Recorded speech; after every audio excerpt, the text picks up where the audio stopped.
Hi everyone, welcome back to my channel.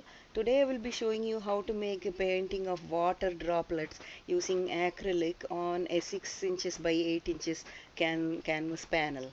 If this is your first time visiting my channel, please consider subscribing by clicking the red subscribe button, because I post videos almost every single day and I would like to share my tips and techniques with my artist friends like you.